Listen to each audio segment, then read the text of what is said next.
토요일자 말씀입니다. 생명의 삶 내일자 말씀 우리 함께 한 절씩 교독하겠습니다. 내가 이스라엘의 11조를 레위 자손에게 기업으로 다 주어서 그들이 하는 일 곧 회막에서 하는 일을 갚나니 이후로는 이스라엘 자손이 회막에 가까이 하지 말 것이라 죄값으로 죽을까 하노라. 그러나 레위인은 회막에서 봉사하며 자기들의 죄를 담당할 것이요 이스라엘 자손 중에는 기업이 없을 것이니 이는 너희 대대의 영원한 율례라. 이스라엘 자손이 여호와께 거제로 드리는 11조를 레위인에게 기업으로 주었으므로 내가 그들에 대하여 말하기를 이스라엘 자손 중에 기업이 없을 것이라 하였노라. 여호와께서 모세에게 말씀하여 이르시되 너는 레위인에게 말하여 그에게 이르라. 내가 이스라엘 자손에게 받아 너희에게 기업으로 준 11조를 너희가 그들에게서 받을 때에 그 11조의 11조를 거제로 여호와께 드릴 것이라. 내가 너희의 거제물을 타작마당에서 드리는 곡물과 포도즙 틀에서 드리는 즙같이 여기리니 너희는 이스라엘 자손에게서 받는 모든 것의 11조 중에서 여호와께 거제로 드리고 여호와께 드린 그 거제물은 제사장 아론에게로 돌리되 너희가 받은 모든 헌물 중에서 너희는 그 아름다운 것 곧 거룩하게 한 부분을 가져다가 여호와께 거제로 드릴지니라. 그들에게 이르라. 너희가 그 중에서 아름다운 것을 가져다가 드리고 남은 것은 너희 레위인에게는 타작마당의 소출과 포도즙 틀의 소출같이 되리니 너희와 너희의 권속이 어디서든지 이것을 먹을 수 있음은 이는 회막에서 일한 너희의 보수임이니라. 너희가 그중 아름다운 것을 받들어 드린즉 이로 말미암아 죄를 담당하지 아니할 것이라. 너희는 이스라엘 자손의 성물을 더럽히지 말라. 그리하여야 죽지 아니하리라. 아멘.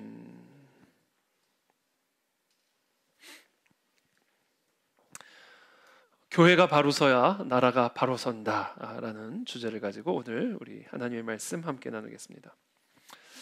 오늘 본문 말씀은 우리가 오늘 함께 읽은 본문 말씀은 이제 2월 2일자 오늘 큐티 본문 말씀이죠.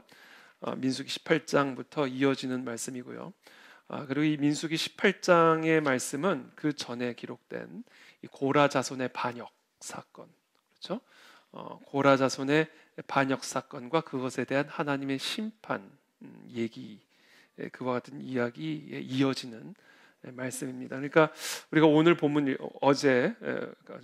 오늘 자 말씀과 내일 자 말씀인 오늘 본문 말씀은 우리 지난 한 주간 우리가 함께 묵상했던 이 고라 자손의 반역 사건의 연장선상에서 우리가 이 말씀을 이해할 필요가 있습니다. 우리가 잘 알다시피 이제 고라 자손의 반역 사건은 이제 모세의 권위를 인정하지 않고 너희만 하나님의 음성을 듣느냐? 왜 너희만 하나님의 뜻을 안다고 생각하냐? 왜 우리가 한마디로 말하면 너희 뜻만을 따라가야 되냐? 우리가 우리 생각이 있고 우리 의견들이 있고 우리 주장이 있는데 왜 당신은 우리의 의견을 존중하지 않고 우리가 왜 당신의 뜻만을 따라가야 되냐? 이겁니다. 한마디로 얘기를 하면. 그래서 그것에 대해서 이제 모세에 대하여 반기를 들었고 반역을 저지른 사건이죠. 그래서 그것에 대한 하나님의 엄중한 심판이 이 고라 자손과 그 일당들에게 주어지면서 땅이 꺼지고, 그렇죠? 하나님의 아주 무서운 엄중한 심판을 받아 그 고라 자손과 그 일당들이 죽임을 당하는 그런 멸절이 되는 그런 사건을 우리가 함께 묵상했습니다. 그것에 이어서 11조 이야기를 하고 계십니다. 11조 이야기. 오늘 본문이죠. 민수기 18장 5월 2일자 말씀 1절부터 한번 간략하게 살펴보겠습니다. 여호와께서 아론에게 이르시되 너와 네 아들들과 네 조상의 가문은 성소에 대한 죄를 함께 담당할 것이요 너와 네 아들들은 너희의 제사장 직분에 대한 죄를 함께 담당할 것이니라. 그러니까 이 성소에 대해서 짓는 죄, 제사장 직분에 대해서 짓는 죄, 그것에 대해서 담당해야 된다 이야기를 하시죠. 그러면서 너는 2절에 네 형제 레위 지파 곧 네 조상의 지파를 데려다가 너와 함께 있게 하여 너와 네 아들들이 증거의 장막 앞에 있을 때 그들이 너를 돕게 하라. 자, 아론, 그렇죠? 아론은 제사장입니다. 제사장. 근데 그 제사장이 제사장의 직분을 감당하기 위해서는 여러 신경 쓸 일들이 너무 많아요. 성막의 여러 기구들을 관리를 해야 되고요, 옮겨야 되고요. 그러니까 제사장은 제사를 드리는 일에 집중을 해야 되는데, 제사를 드리기 위해서는 여러 가지 제반 업무들이 참 많이 있습니다. 이 성소 안에서 관리하고 신경을 써야 할 많은 일들이 있는 거예요. 그래서 하나님께서는 레위 지파를 따로 구별하셔서 그 레위 지파들로 하여금 대제사장인 이 아론의 직무를 돕는 자가 되게 하신 겁니다. 오늘날로 따지면 담임 목사와 부목사를 세우신 거예요. 또는 목사와 집사들을 세우신 겁니다. 그렇게 함으로써 목사가 또는 담임 목사가 이 성소에서 제사를 드리는 일에, 제사를 주관하는 일에 온전하게 집중할 수 있도록 돕는 사람들을 붙여주신 것이죠. 3절에 레위인은 네 직무와 장막의 모든 직무를 지키려니와 성소의 기구와 제단에는 가까이 하지 못하리니. 동일하게 성소의 업무를 감당하지만 또 제사장의 직무를 돕는 사람이지만, 그러나 절대로 제사장과 같은 위치나 역할이 맡겨진 건 아니었어요. 성소의 기구와 제단에는 가까이 할 수가 없었어요, 레위 지파들은.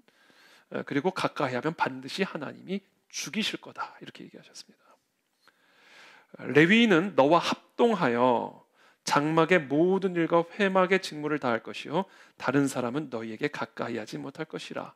또한 레위인은 제사장과 합동하여 장막의 모든 회막과 장막의 모든 일들을 감당하지만 다른 사람, 레위 지파가 아닌 타 지파의 사람들은 너희의 이 직무에 가까이 할 수가 없다.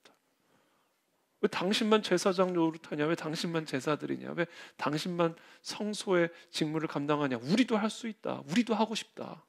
안 된다, 이거예요. 레위 지파가 아니기 때문이라는 겁니다.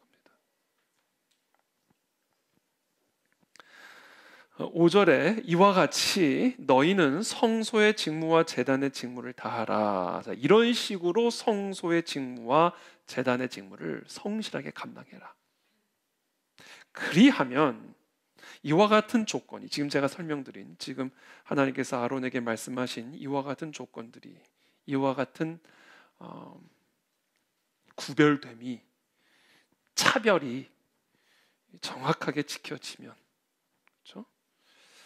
그리하면 여호와의 진노가 다시는 이스라엘 자손에게 미치지 아니하리라. 이 거룩하신 하나님께서 이 거룩한 성소에 임하시기 위한 조건이었습니다. 그렇지 않으면 반드시 죽임을 당할 것이다. 하나님의 진노가 이스라엘 자손에게 미쳐서 반드시 죽임을 당하게 될 것이다. 이게 얼마나 무서운 얘기입니까? 살고 죽는 문제예요, 이게. 그렇죠? 하나님께서 지금 이렇게 엄중하게, 아주 엄중하게, 그 고라 자손의 반역 사건 직후에 이와 같은 지금 이 직분의 차별됨, 아론과 레위 지파의 차별, 그 다음에 아론과 레위 지파와 다른 지파들 간의 이 엄중한 차별, 이 차별을 허무는 순간 반드시 하나님의 진노가 임하게 될 것임을 이야기하고 계시는 것이죠. 고라 자손은 바로 그것을, 그 차별을 인정하지 않았어요. 그 차별을 불평등이라고 생각한 거예요. 그 차별을 불평등으로 생각을 하고 그 차별에 도전했다가 죽임을 당한 겁니다. 그러니까 이것은 무엇을 의미하냐면 하나님이 정하신 이 구분들, 하나님이 정하신 이 직무의 차별을 우리가 무시하는 것은, 그것은 결국은 하나님의 거룩함을 훼손하는 일이고 하나님에게 반역하는 일이었던 거예요. 그러니까 고라 자손의 모세의 권위에 대한 반역은 하나님에 대한 반역 사건이었고, 그것의 결과로 진멸을 당하게 된 겁니다. 6절에 보라, 내가 이스라엘 자손 중에서 너희의 형제 레위인을 택하여 내게 돌리고 너희에게 선물로 주어 회막의 일을 하게 하였나니 너와 네 아들들은 제단과 휘장 안에 모든 일에 대하여 제사장의 직분을 지켜 섬기라. 그러니까 아론과 너희 아들들은, 그렇죠? 제사장의 직분이 세습이 되는 겁니다. 아론 그 아들로 내가 제사장의 직분을 너희에게 선물로 주었은즉 거기 가까이 하는 외인은 죽임을 당할지니라. 그래서 말하는 외인은 아론의 자손이 아닌 다른 외인들, 거기에는 레위 지파까지도 포함이 되는 거죠. 당연히 8절에 여호와께서 또 아론에게 이르시되 보라 내가 내 거제물 곧 이스라엘 자손이 거룩하게 한 모든 헌물을 네가 주관하게 하고. 자, 지금 이 제사장, 이 아론과 그 자녀들, 그 아들들, 제사장의 직분을 맡은 그 아론의 자손들에게 하나님은 어떤 사명을 맡기셨냐면 이스라엘 자손이 하나님께 거제로 올려드린 그 모든 헌물을 주관하라고 명령하셨습니다.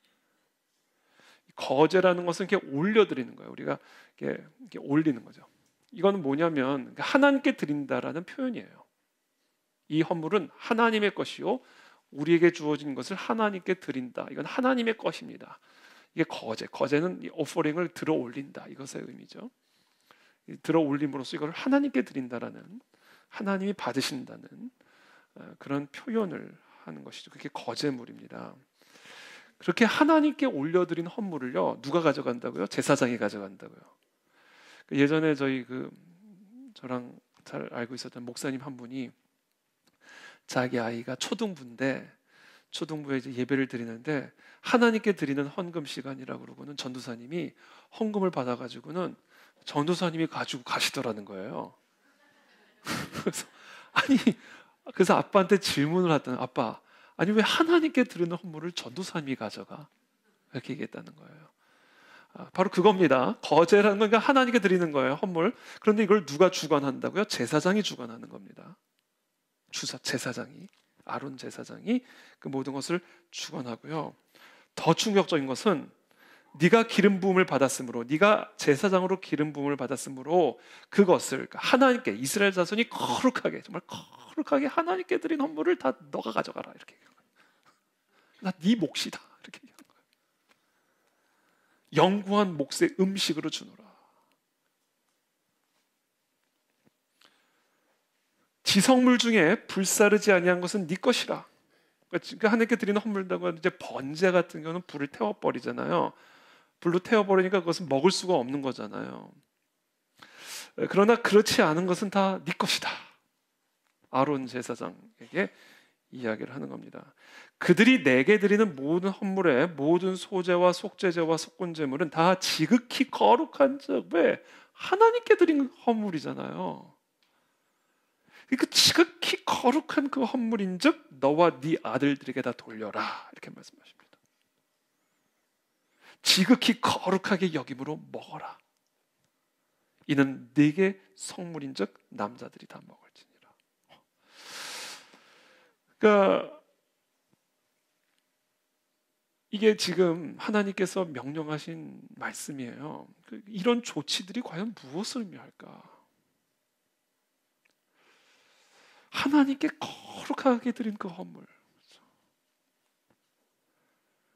자신들의 양 가운데 또는 소 가운데 가장 기름진 것을 좀 하나님께 드린다. 하나님께 이 값비싼 헌물을 하나님께 드린다. 그리고 하나님께 딱 드렸는데 그걸 아론과 그 아들들이 가져가다가 먹는 거예요.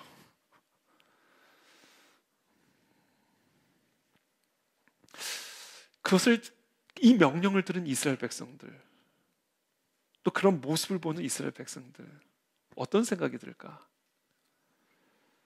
하나님은 왜 이런 명령을 하셨을까? 계속해서 읽습니다. 11절에 네게 돌릴 것은 이것이니 곧 이스라엘 자손이 드리는 거제물과 모든 요제물이라. 내가 그것을 너와 네 자녀에게 영구한 몫의 음식으로 주었은즉 네 집에 정결한 자마다 먹을 것이니라. 그들이 여호와께 드리는 첫 소산 곧 제일 좋은 기름과 제일 좋은 포도주와 곡식을 네게 주었은즉. 그렇죠. 헌물이니까 제일 좋은 걸 드렸을 거 아니야. 하나님께 드리는 거제물이니까 그들이 여호와께 드리는, 분명히 말하죠. 여호와께 드리는 그 땅에 처음 익은 모든 열매는 네 것이다. 네 집에서 정결한 자마다 먹을 것이라. 이스라엘 중에서 특별히 드린 모든 것은 네 것이 되리라. 여호와께 드리는 모든 생물에 처음 나는 것은 사람이나 짐승이다 다 네 것이로 돼. 처음 태어난 사람은 반드시 대속할 것이요 처음 태어난 부정한 짐승도 대속할 것이며 그 사람을 대속할 때에는 난 지 한 달 이후에 네가 정한 대로 성소의 세겔을 따라 은 5세겔로 대속하라. 한 세겔은 20게라이니라.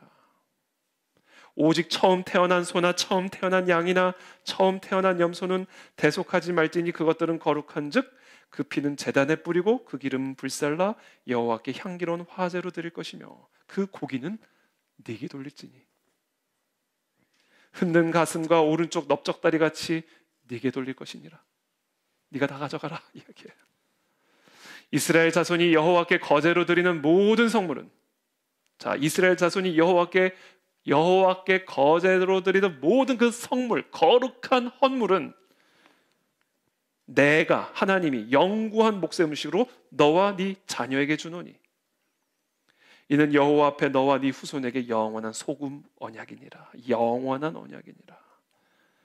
여호와께서 또 아론에게 이르시되 너는 이스라엘 자손의 땅에 기업도 없겠고 그들 중에 아무 분깃도 없을 것이나 내가 이스라엘 자손 중에 네 분깃이요 네 기업이니라. 지금 이 마지막 20절 말씀이 지금까지 읽은 이 본문 말씀을 이해하는 데 있어서 핵심적인 토대가 되는 말씀입니다. 너는 이스라엘 자손의 땅에 기업도 없겠고, 자, 이스라엘 백성들 12집, 11지파, 레위 지파를 제외한 모든 지파들이 다 땅을 분배받았죠. 그 땅에서 농사를 짓고 포도를 심고 양을 가축을 키우고 거기서 나오는 헌물을 가져다가 하나님께 드리는데 하나님께 드린 그것을 하나님은 지금 명령하신 거예요. 네가 다 가져가라. 너와 네 자손들이 다 먹어라. 나 네 거다. 이렇게 말씀하시는 거예요. 왜냐하면 내가 너희는 다른 지파와 같이 땅을 분배받지는 않았지만 바로 나 여호와가 너희의 분깃이다. 이스라엘 자손들아 들으라 이 이야기예요. 지금 하나님은 아론에게 말씀하시지만 하나님이 진정으로 염두에 두고 있는 청중은 이스라엘 자손들입니다. 봐라, 얘네들은 내가 얘네들의 분깃이야. 얘네들에서 죄송합니다. 아론 제사장과 아론 제사장과 그 자손들의 분깃은 바로 나야. 이스라엘 자손들 너희가 나에게 그 거룩하게 드린 그 헌물을 나는 제사장과 이 자손들에게 다 줄 거야. 얘네들 마음껏 먹게 할 거야. 그렇게 아끼고 그렇게 귀하게 여긴 것 하나님께 드린다고 가져왔잖아. 그거 내가 다 아론과 그 아들들 다 먹으라고 줄 거야. 다 얘네들 거야. 그러니까 똑바로 들어 이스라엘 자손. 그 얘기하고 계시는 거예요.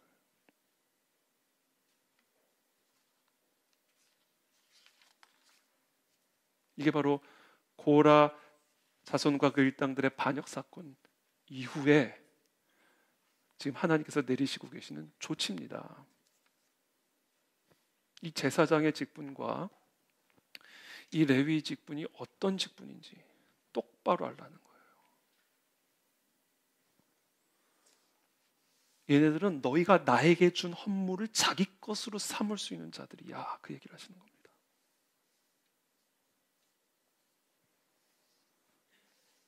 이 질서가 정확하게 세워지지 않는 한 나의 진노가 너희를 떠나지 않을 것이고 고라 자손의 그 일당에 임한 사건을 통해서 분명하게 보여줬듯이, 그러나 지금 이 사실을 너희가 똑바로 알아들으면 나의 진노가 너희를 떠나리라. 그 얘기하는 거예요.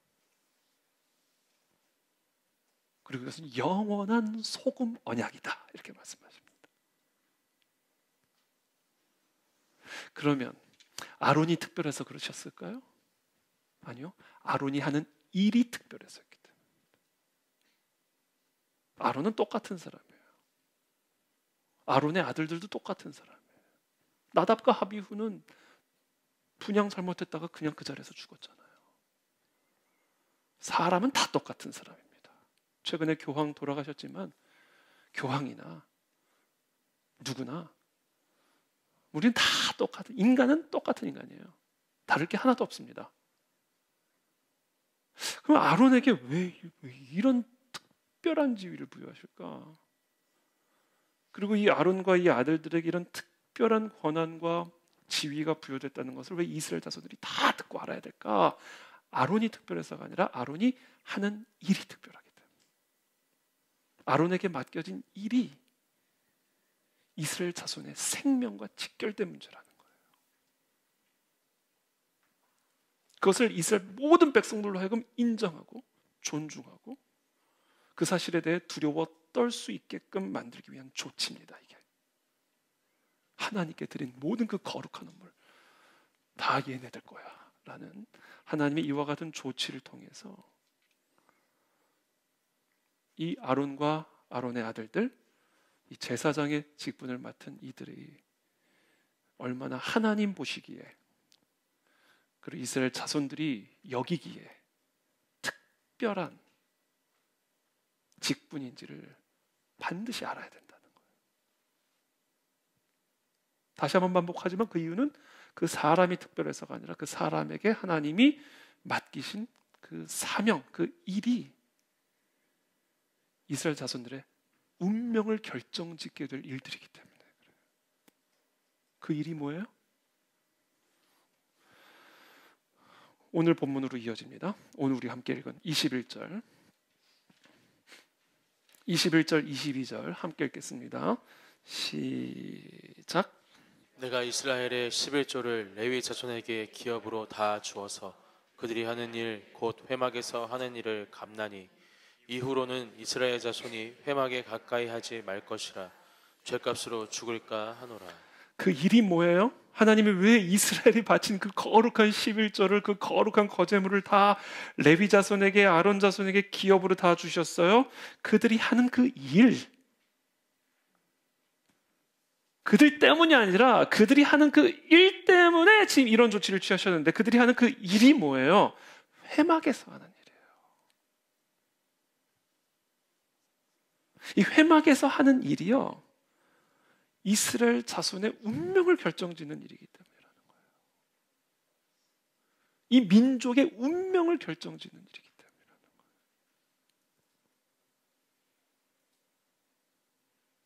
그렇지 않으면 하나님의 진노가 임한다는 겁니다. 그렇다면 그 회막에서 하는 그 일, 그 회막에서 하는 그 일이 도대체 뭘까요? 회막에서 하는 일이 그렇게 중요한 이유는 회막이 중요하기 때문이죠. 회막은 뭐예요? Tent of Meeting, 하나님과 이스라엘 자손이 만나는 자리, 하나님이 임재하시는 자리, 그게 회막이에요. 그게 장막이에요. 하나님 떠나시면 끝나는 거잖아요. 하나님이 여러분들의 인생 버리면 여러분들은 끝나는 거예요. 여러분들이 무슨 발버둥을 쳐도 아무 소용없는 겁니다. 하나님이 이 민족을 버리시면, 하나님이 이 땅의 교회에서 촛대를 옮겨버리시면 끝나는 거예요. 에베소 교회 보세요. 에베소의 교회가 어디 있어요? 요한계시록의 그 소아시아 7교회 하나님이 분명히 경고하시잖아요. 지금 그 도시에 지금 교회가 어디 있냐고요. 하나님이 떠나면 끝나는 겁니다. 뭐 우리가 아무리 열심을 내고 아무리 열정을 가지고 우리가 어떤 뭐를 갖추고 있어도 하나님 우리 버리시고 떠나면 끝나는 거라고요.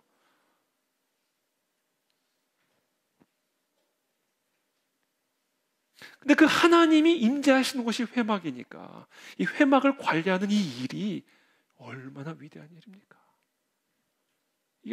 그러니까 제가 오늘 조금 전에 쭉 설명드린 이 레위 자손과 아론 자손에게 부여된 이 특별한 위치는 결국 무엇을 강조하기 위한 하나님의 조치냐면요, 이들이 하는 일, 곧 회막에서 하는 일이 얼마나 중요한 것인지, 이것이 이 민족의 운명을 결정짓는 일이라는 사실, 각 개개인의 운명을 결정짓는 일이라는 사실을 각인시켜주기 위한 거예요.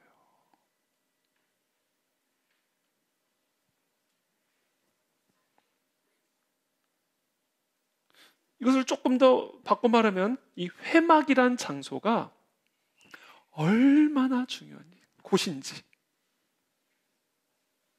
그것을 가르쳐주기 위한 거예요. 이 회막에 이 민족의 운명이 달려있음을 가르쳐주기 위한 조치로서 회막에서 일을 감당할 아론 자손과 레위 자손들에게 이런 특별한 지위, 위치, 특권을 부여하신 거예요. 하나님께 드린 헌물을 다 네가 가서 먹어라. 그렇다면 회막에서 무슨 일이 일어납니까? 회막에서 어떤 일이 일어나야 하나님이 그 자리에 오셔서 이스라엘 자손과 하나님이 만날 수가 있습니까? 어떻게 그 하나님의 영광의 얼굴의 빛을 이스라엘 백성들의 가운데 나타나셔서 낮에는 구름 기둥으로 그들을 인도하시고 밤에는 불 기둥으로 인도하시고 광야 한복판에서 만나와 메추라기로 배불리 먹이시고 아말렉 족속이 나타나도 아말렉 족속이 쓰러지고 홍해가 나타나도 홍해가 갈라지고 하나님만 나타나시면 다 이루어지는 이 놀라운 일이 일어나기 위해서는 이 회막에서 무슨 일이 일어나야 됩니까? 죄의 문제가 해결이 돼야 돼요. 그래서 죄값으로 죽지 않게 하기 위해서 맡겨진 이 회막에서 하는 일, 그것에 대한 보상으로 이스라엘 자손이 나에게 드린 그 거룩한 거제물을 다 너에게 돌린다. 이스라엘 자손아 봐라, 들으라 이야기하는 겁니다. 그러니까 이 모든 조치는 계속해서 반복하지만 결국 하나입니다. 회막에서 하는 일이 얼마나 중요한 일인지, 그래서 회막이 얼마나 중요한 일인지 그것을 우리 모두에게 가르쳐 주기 위한 조치다. 그리고 그 회막에서 이루어지는 일은 뭐다? 죄 용서, 제사다.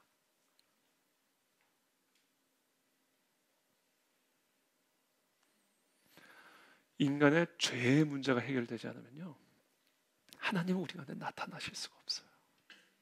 나타나시죠. 진노로 나타나시죠. 심판으로, 진멸로, 죽음으로 나타나시죠. 그러나 그 하나님의 심판이 아닌 하나님의 은혜, 하나님의 구원, 하나님의 공급, 하나님의 치유, 하나님의 도우심, 사랑하는 우리 하나님 아버지의 영광의 얼굴의 빛이, 전능하신 그 구원의 능력의 손이 우리의 삶에 나타나 그 하나님을 우리가 만나기 위해서는 우리의 죄의 문제가 반드시 해결이 돼야 됩니다.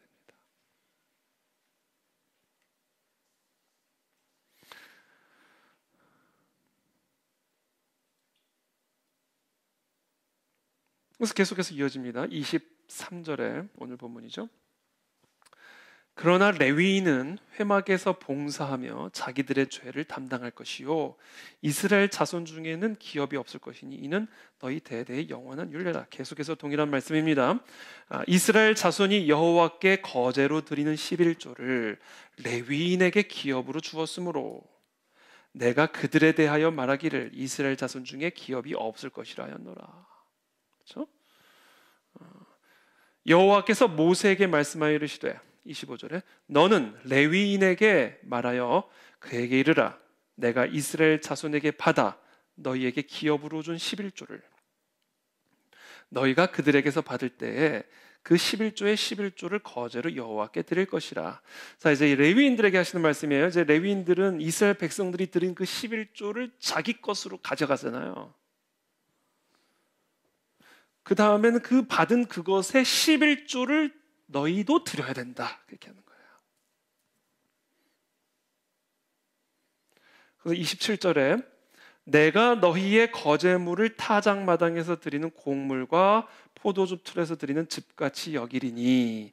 이게 무슨 얘기예요? 레위인들에게는 땅이 분배되지 않았잖아요. 그러니까 포도나무를 심을 수도 없고 가축을 기를 수도 없잖아요. 아무것도 할 수 없잖아요. 그러니까 이 레위인들은 이스라엘 자손들이 하나님께 드린 그 11조를 자기의 노동의 대가로 받는다, 그 얘기예요. 그러니까 너희가 이 회막 일을 맡아서 이 회막 일을 한 것에 대한 보수로서 이스라엘 자손이 나에게 바친 거제물을 11조를 너에게 준다. 그러니까 너가 이 이스라엘 자손의 그 헌물을 받은 것은 마치 이스라엘 자손이 자신의 밭에서 딴 포도즙 재물과 같은 거다, 그 얘기를 하는 거예요. 똑같은 거다 얘기해요. 그러니까 너희도 이스라엘 자손에게서 받은 그 모든 것의 11조를 여호와께 거제로 드려야 된다, 그 얘기하는 겁니다. 근데 여호와께 드린 그 거제물은 또 누가 가져가요? 제사장 아론이 가져가요. 그러고 보면 아론 되게 부자였을 것 같은 생각이 들지 않아요? 궁금해졌어요. 그게 제가 오늘 묵상하다가 야 아론은 야 이거 대단하다. 그건 모르겠어요. 어쨌든 간에 궁금해하지 마세요. 그건 지금 중요한 게 아니에요. 어땠는지는 알 수가 없는 거니까. 어쨌든 간에 제사장 아론에게 다 돌리되 너희가 받은 모든 헌물 중에서 너희는 그 아름다운 것 곧 거룩하게 한 부분을 가져다가 여호와께 거제로 드릴지라. 다 거제로 하나님께 드리는 거예요. 헌물의 10분의 1은. 그러면서 30절에 이러므로 너는 그들에게 이르라가 아론에게 레위인을 향하여 명령하라는 겁니다. 너희가 그 중에서 아름다운 것을 가져다가 드리고 남은 것은 너희 레위인에게는 타작마당의 소출과 포도주 틀의 소출같이 되리니. 그러니까 똑같다는 거예요. 레위인들이 받은 이스라엘 자손의 11조는 이스라엘 자손의 그 수입은 이스라엘 자손들의 타작마당의 소출과 포도주가 같다. 그러면서 31절에 너희와 너희의 권속이 어디서든지 이것을 먹을 수 있으면 이는 회막에서 일한 너희의 보수임이니라. 마음대로 먹어도 된다. 왜냐하면 그것은 마치 이스라엘 자손들이 자신의 땅에서 얻은 소출과 포도주를 자기 마음대로 먹는 것처럼 이스라엘 자손이 나에게 준 그 모든 헌물을 너희에게 줄 때 그것은 네 거다. 마음대로 먹어라. 이거는 회막에서 일한 이 회막의 일을 돌본 보수다. 월급이다. 이야기예요.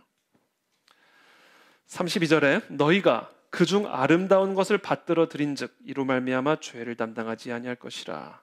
너희는 이스라엘 자손의 성물을 더럽히지 말라. 그리하여야 죽지 아니하리라. 오늘 이 11조에 관한 말씀을 우리에게 주고 계십니다.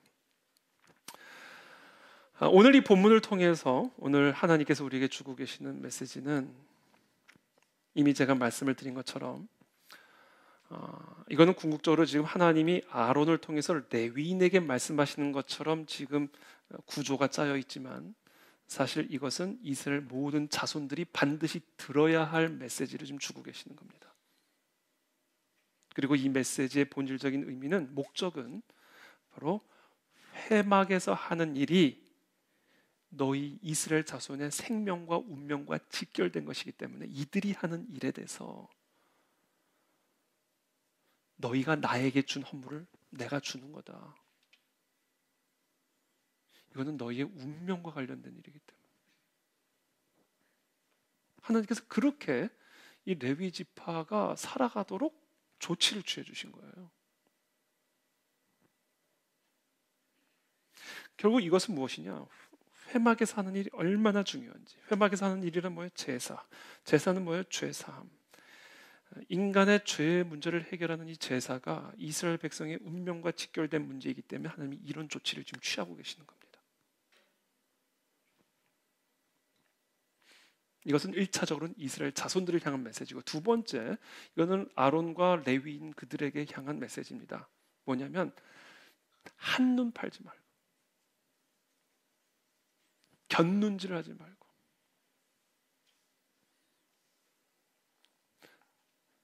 너희의 모든 마음과 생각과 생명을 다하여 회막에서 하는 일에 집중하라 이거예요. 이게 나라를 살리는 길이고 이게 개인을 살리는 길이고 이것이 가정을 살리는 길이고 여기에 이 우주의 운명이 달려있는 일이니까 이 일을 하찮게 여기지 말고 이 일을 가볍게 여기지 말고 이 일에 운명을 걸어야 된다 이야기예요. 그러니까 그래서 내가 너희한테 땅도 안 준 거다. 그래서 내가 이 이스라엘 자손들의 헌물을 내가 너에게 다 주는 거다. 그러니까 뭐 엉뚱한 뭐 세컨 잡까지 이런 생각하지 말아요.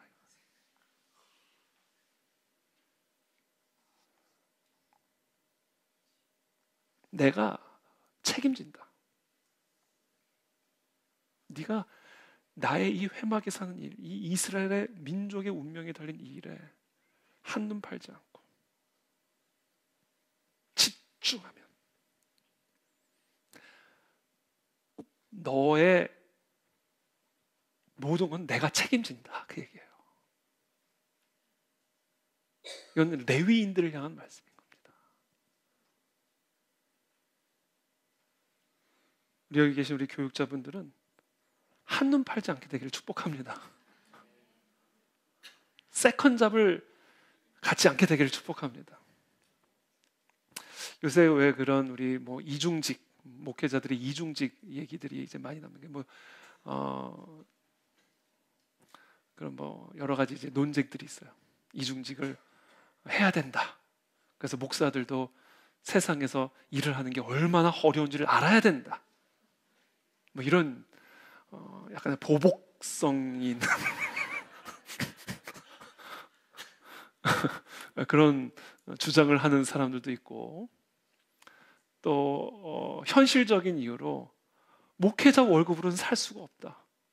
자녀들 교육비, 집값, 이게 교육자, 목회자의 월급으로는 이거는 생존이 불가능하다. 그러니까 현실적으로 세컨 잡이 있어야 된다. 이런 주장을 하는, 특히 이거는 이제 아주 어려운 교회들이 많잖아요. 교회들이 어려운 교회들이 너무 많습니다. 성도들이 뭐 얼마 되지 않은 교회는 목회자 월급을 제대로 줄 수가 없잖아요. 그러니까 뭐 편의점 알바를 하는 분들도 있고, 심지어 대리운전 하는 분들도 있고, 현실적인 이유도 있어요. 근데 그런 걸 다 떠나서 그렇게 해서 목회가 되겠냐 이거죠.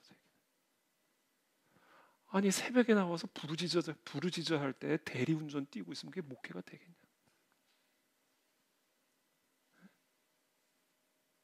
아니 말씀 연구하고 정말 하나님께 매달리면서 성령의 계시를 받아야 할 시간에 택배 뛰고 있으면 되겠냐는 거예요.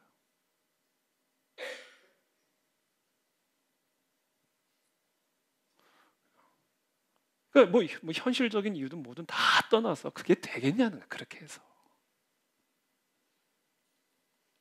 밭 갈면서 회마기를 볼 수 있겠냐는 거예요. 가축 돌보면서 회마기를 할 수 있겠냐는 거예요.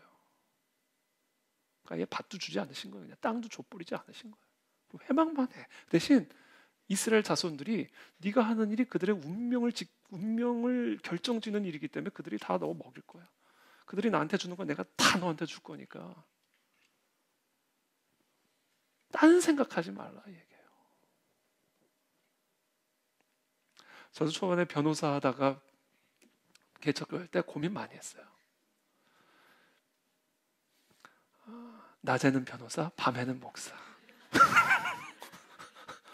왜 낮에는 다 성도들이 바쁘시잖아요. 나도 부엉이 목사, 밤에만 뛰는 목사. 그 생각을 했었다고요. 그리고 또 멋있잖아요. 안 멋있어요? 변호사 하면서 목회도 하고 그럼 얼마나 좋을까? 그리고 어렵게 공부해서 변호사 됐는데 이거 그냥 장롱 면허 만들기도 아깝고 뭐라도 써먹어야 될 거 아니에요. 그 생각을 했다고요. 근데 하나님이 아주 초장에 뒤통수를 아주 세게 맞았어요. 제가 정신 차려. 회막의 일이 장난인 줄 아냐. 이게 지금 개인의 운명을 결정짓는 일이고 민족의 운명을 결정짓는 일인데 운전하면서 밥 먹을 수 있냐는 거예요. 사람의 생명이 직결된 문제인데 운전하면서 뭐 일하면서 운전할래 너? 얘기하는 거죠. 그러니까 딴 생각하지 마. 하나님의 종은 하나님이 책임진다 이거예요. 그러니까 하나님의 나라와 의만 생명 걸고 헌신하면 하나님이 다 책임져 준다는 거야. 네 자식, 네 생존, 네 미래 다 책임지신다. 그러니까 운명을 던지라든가 그 회막의 일에.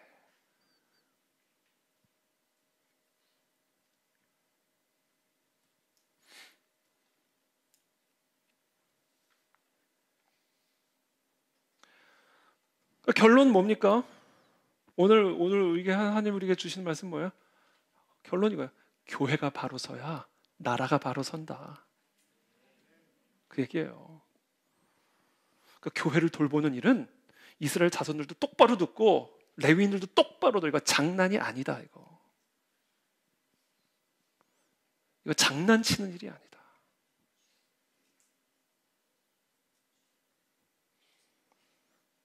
교회가 바로 서야 모든 게 바로 설 수 있는 것이고, 목사는, 제사장은 바로 그 교회를 바로 세우는 일에 하나님이 특별하게 세우신 하나님의 종들이다 이거예요.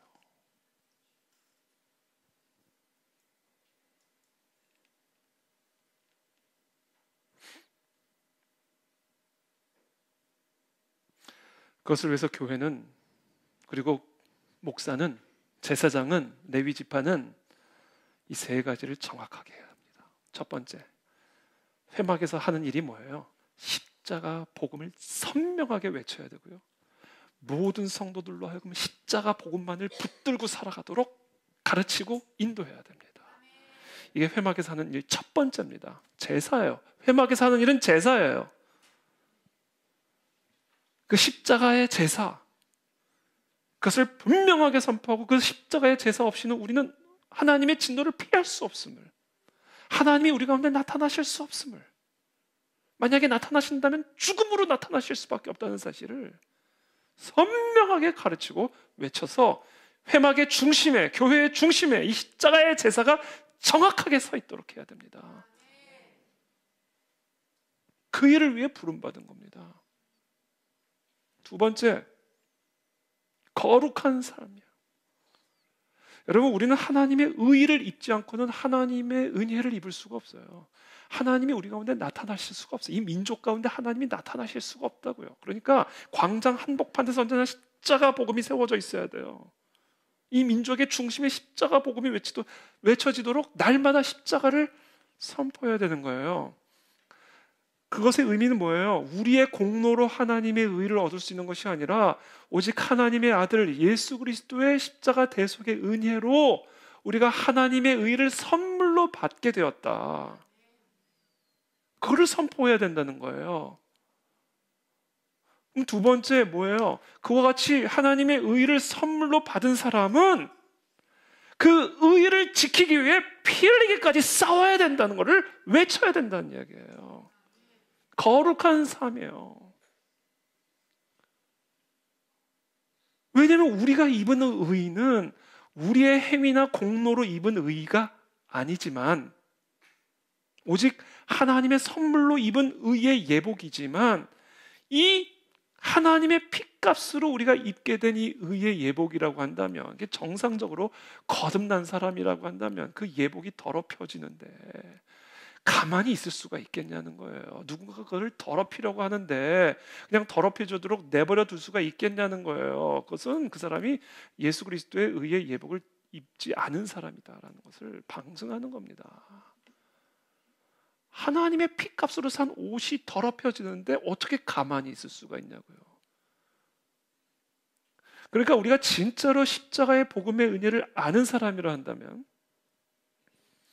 우리가 그 하나님의 피값으로 얻은 그 의의 선물을요, 생명 걸고 지키게 돼 있다고요. 더럽히지 못하도록. 죄와 피 흘리기까지 싸우게 되어 있다고요. 함부로 거짓말 할 수가 없어요. 그래서 함부로 중상모략 할 수 없습니다. 아니, 어떻게 그렇게 쉽게 나에게 주어진 의의를 더럽히겠냐고요. 더러워졌다라면 즉시 십자가의 은혜를 날마다 붙잡고 죄를 회개하고, 그와 같은 제사의 시스템이 내 안에서 돌아가게 되어 있다고요. 날마다. 그 제사 시스템이.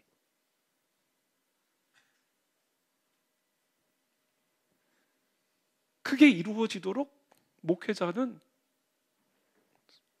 이스라엘 자손들을 항상 깨워야 되고 이끌어가야 된다는 거예요. 마지막으로 세 번째, 그렇게 예수 그리스도의 의의 옷을 입고 그리고 우리에게 주어진 그 의의 옷을 끝까지 거룩하게 지키기 위해 피 흘리기까지 싸우는 거룩한 삶을 살아갈 때 그곳 가운데는 하나님의 말씀이 계시가 됩니다. 하나님의 음성이 나타난다고요. 하나님의 구름 기둥과 불 기둥이 떠올라서 분명한 우리의 계시가 우리를 향한 하나님의 계시가 나타나게 되어 있다고요. 하나님이 임하신다는 얘기예요. 그 얘기가. 그와 같은 하나님의 말씀에 대한, 그렇게 하나님으로부터 주어진 하나님의 말씀에 대한 분명한 선포. 강단에서 불기둥이 올라오고 구름 기둥이 올라가 이스라엘 자손들을 약속의 땅으로 이끌어가는 이 말씀의 계시가 그곳 가운데 나타나게 된다고요. 이게 바로 교회가 하는 일이요, 교회에서 제사장에게 맡겨진 일이다라는 겁니다. 이게 될 때 나라가 살고 개인이 살고 가정이 사는 겁니다. 그래서 하나님은 이 회막에서 하는 일을 맡은 이들에게 이런 특별한 조치들을 취하심으로써 이스라엘 자손은 레위인들에게 함부로 나가지 못하게 만들고 레위인들은 함부로 밖으로 나가지 못하게 이와 같은 조치를 취하신 거예요. 왜요? 회막이 바로 서야 나라가 바로 설 수가 있기 때문에, 여기에 우리의 운명이 달려있는 일이기 때문에. 이번에 대법원 전원 합의체가 공직선거법 허위사실 유포 혐의로 기소된 이재명 더불어민주당 대선 후보에게 이 무죄를 선고한 원심을 파기하고 유죄 취지로 서울 고등법원으로 다시 돌려보냈습니다. 여러분 뉴스 보셔서 다 아시죠? 오늘 법원 판사 부가 7부가 배당이 되고 이제 5월 15일에 이제 파기환송 재판이 벌어지게 되는데 이제 5월 중에는 아마 결론이 나올 겁니다. 5월 중에.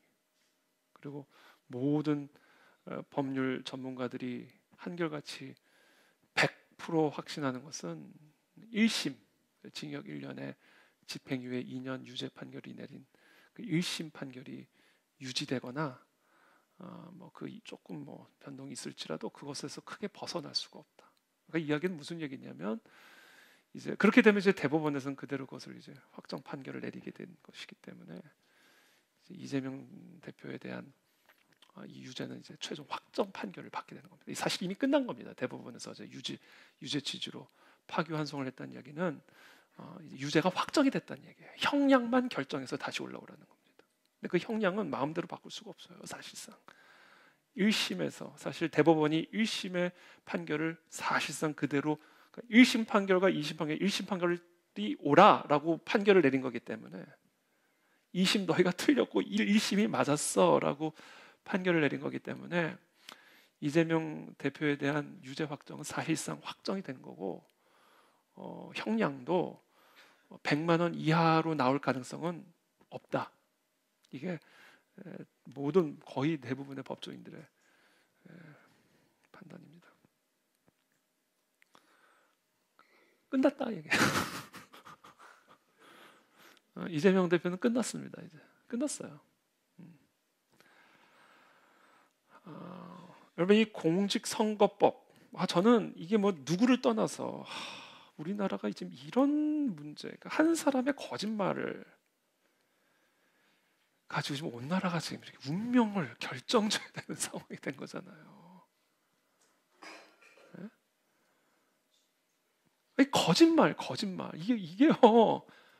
10계명에 이 거짓말 하지 말라가 괜히 들어가 있는 게 아니에요. 이게 민족의 운명을 결정짓는 문제였다고요, 이게.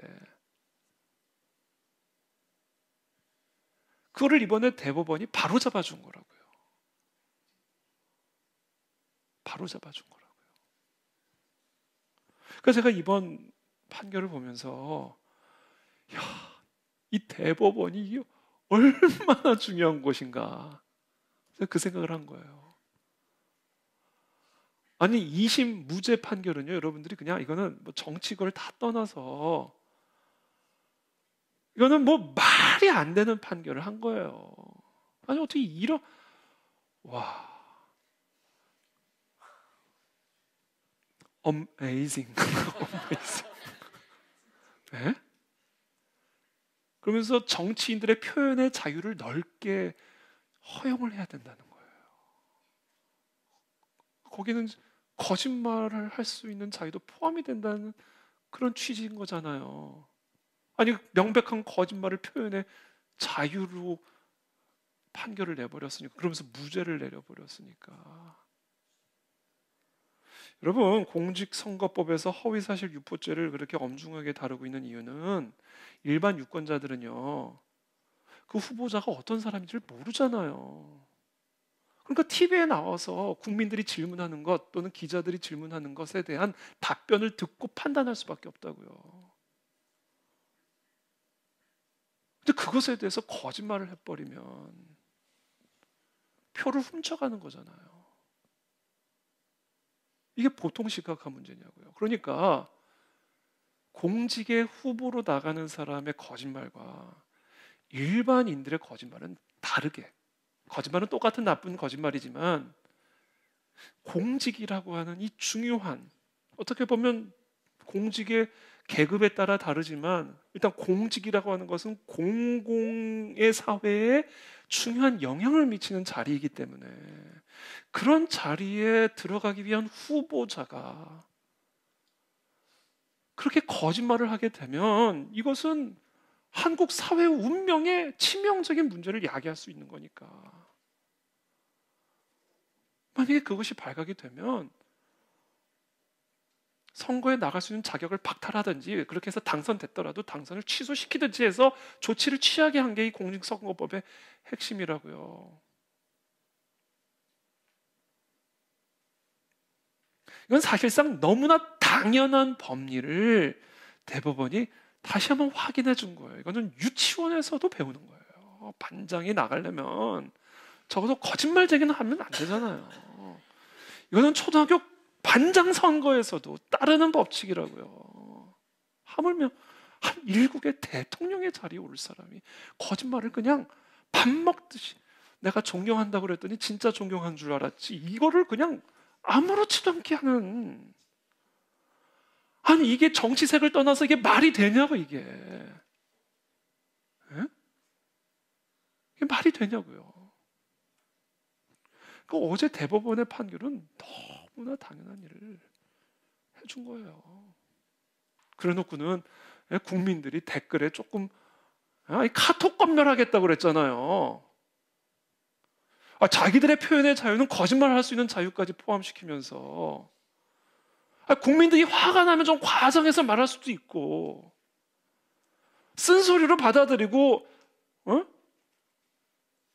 공직에 있으니까 조금 과장을 하더라도 조금 화가 나더라도 그런 표현들은 겸허하게 받아들이는 게 맞지.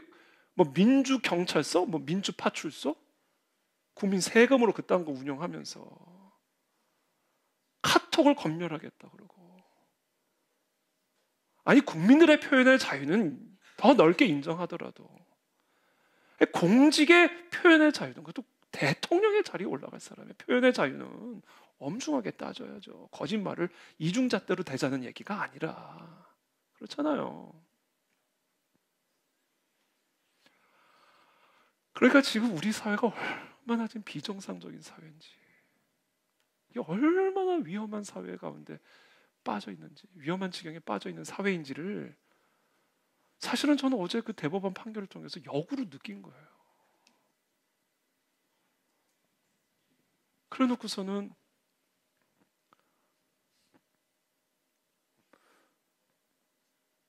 국민들의 의견이 더 중요하다는 거예요.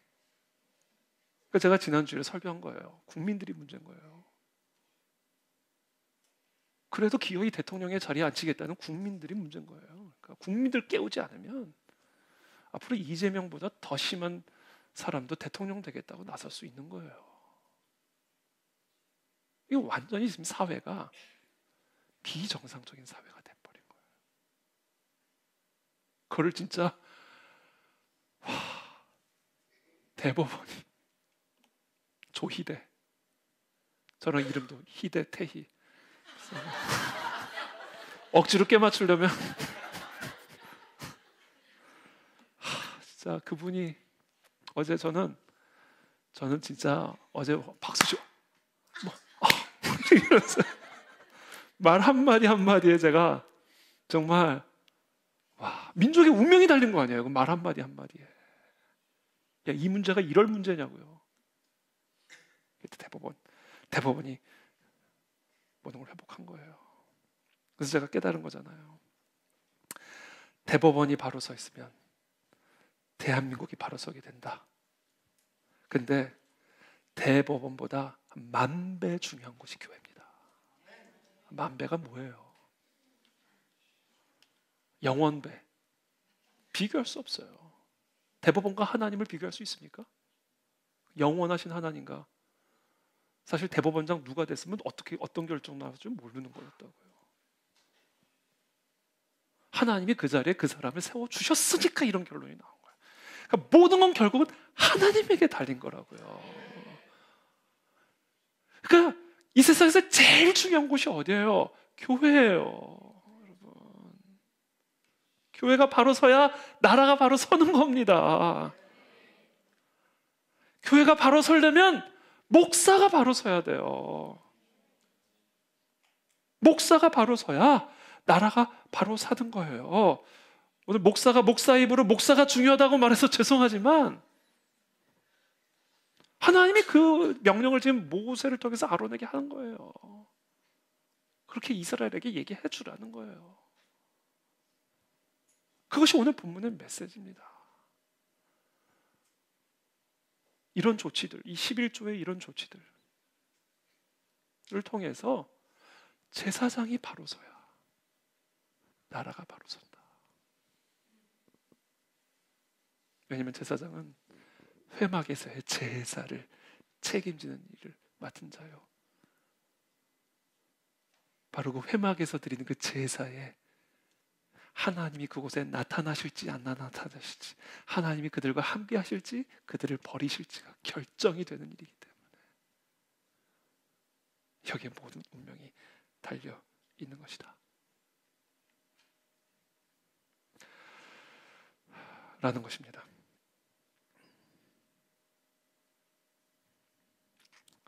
끝. 교회의 운명이 달려 있습니다, 여러분. 그러니까 여러분 아무 걱정하지 마시고 우리가 교회가 되면 됩니다. 진짜 우리의 머리 대신 예수 그리스도, 그 십자가 대속의 은혜만을 우리가 의지하면서 전심으로 하나님에게 매달리면 하나님이 반드시 이 민족을 구원해 주실 줄을 믿습니다. 이번 6월 3일 대선에서도 정말 나라를 심판하시는 방식이 아닌 나라를 살리시고 회복하셔서 하나님의 뜻을 이룰 그 거룩한 대한민국, 위대한 통일한국의 시대를 열 수 있는 그런 지도자를 세우는 방식으로 6월 3일 대선 결정도 나게 될 줄을 믿습니다. 우리에게 운명이 달려있는 것입니다. 왜냐하면 우리가 세상의 소금이요 빛이기 때문입니다. 기도하겠습니다.